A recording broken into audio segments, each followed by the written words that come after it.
IVM.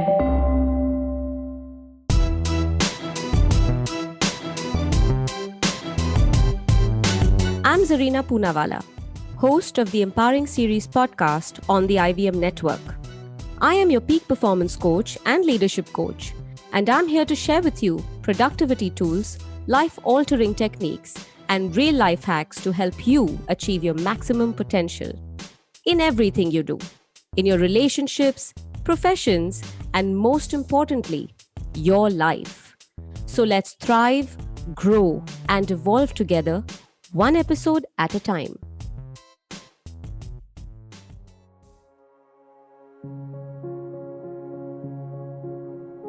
Now that we've covered how constructive criticism must be given, let's talk about the harder part, receiving constructive criticism.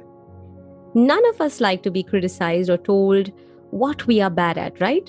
And to be honest, from the time we are kids, we are constantly being told the whole list of do's and don'ts, which starts from parents telling you to teachers to professors.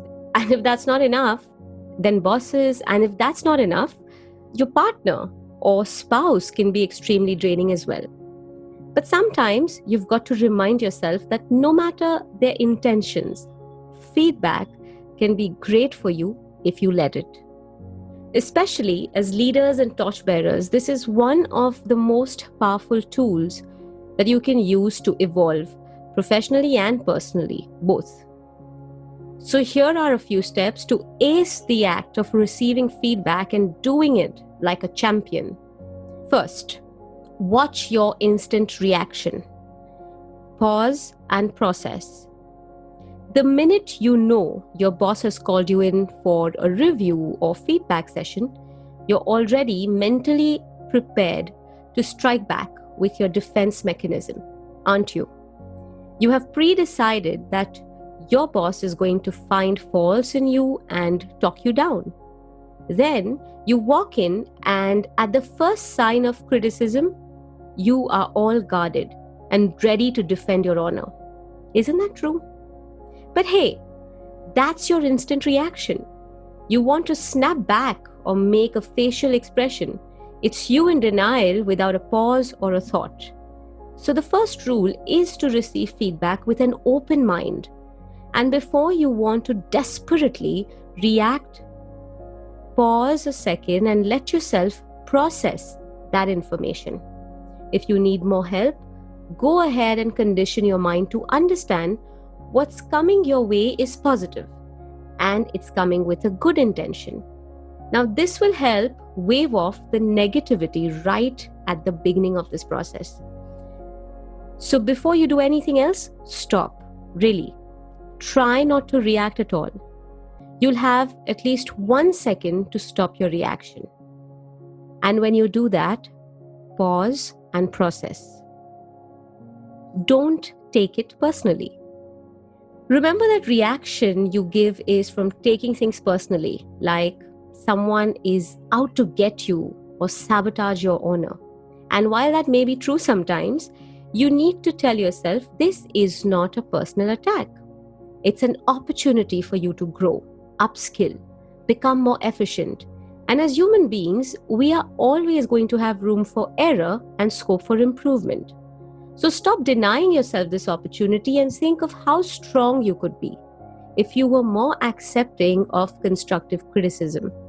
Because I know how hard it is for people to receive any feedback that may make them feel like they're being blamed.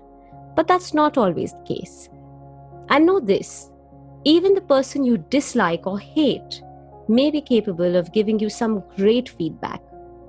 It's up to you whether you're going to tell yourself, oh, him? He's going to give me feedback? I can't stand him. Who the hell does he think he is to tell me what I can do better? Or, even though I don't like him personally, I can consider his word. He may just be right. So you've got to decide how you want to deal with the feedback you're getting. Most of all, start dealing with it by not taking it personally. Listen to understand. As you receive feedback, here is your magic trick. Listen, and listen. Allow the person to share their thoughts completely and do not interrupt while they do so. Once you have received your piece, you might probably want to paraphrase, because this helps to know what you have been able to take in positively, and it allows the other person to think that you are willing to take action on whatever is being thrown at you. It also kind of demonstrates great leadership qualities. The key tip here is to make sure you don't try to analyze questions or defend. Just listen to understand, completely and fully. At this point, avoid analyzing or questioning anything the person is trying to assess. Instead, just focus on comprehending what their perspective might be. Where are they coming from? Ask questions to deconstruct the feedback. Now, this is a critical stage. It's time to process that feedback you're getting. It's crucial for you to get clarity at this point and make sure that you share your thoughts. Try not to get into an argument or debate. Instead, just ask questions to get to the root of the actual criticism or feedback. Try to get to the root of it so you can understand what you need to do. Ask questions because it shows you are willing to work on yourself and that you have taken the feedback in your stride. So try and deconstruct the feedback you're getting. Ask questions. Then comes this little part which people simply forget. Just saying thank you. It's hard because you may not be pleased with what you've heard about yourself, but tough love, right? And you've got to suck it up and move on for your own good, right? So show gratitude and say, I really appreciate you taking the time out to talk to me about this. Or I really appreciate your time and effort. Or thank you for doing this. I really appreciate it. Showing appreciation doesn't have to mean you're agreeing with this whole evaluation bit, but it does show that you're acknowledging their effort and are accepting of this with a very positive attitude. So the next time you are given constructive criticism, remember this. It's better to be given honest feedback rather than dishonest validation. That's how you become a stronger and more improved version of yourself.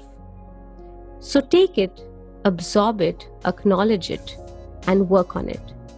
Be safe, be well, be empowered. If you liked this podcast, don't forget to check out other interesting podcasts on the IVM network. You can listen to us on the IVM Podcast app or ivmpodcast.com. You can also follow us on our social media. We are at IVM Podcasts on Twitter and Instagram. I hope you enjoyed that show. If you aren't following us on social media, please do. We're IVM Podcasts on Twitter, Facebook, and Instagram. We'd like to thank our sponsors on the network this week, Siet Tires and thewholetruthfoods.com. So, this week on Advertising is Dead, Varun was joined by Mansi Zaveri. She shares her experience of running a community for parents of young kids and teenagers and of hosting a podcast along the same lines.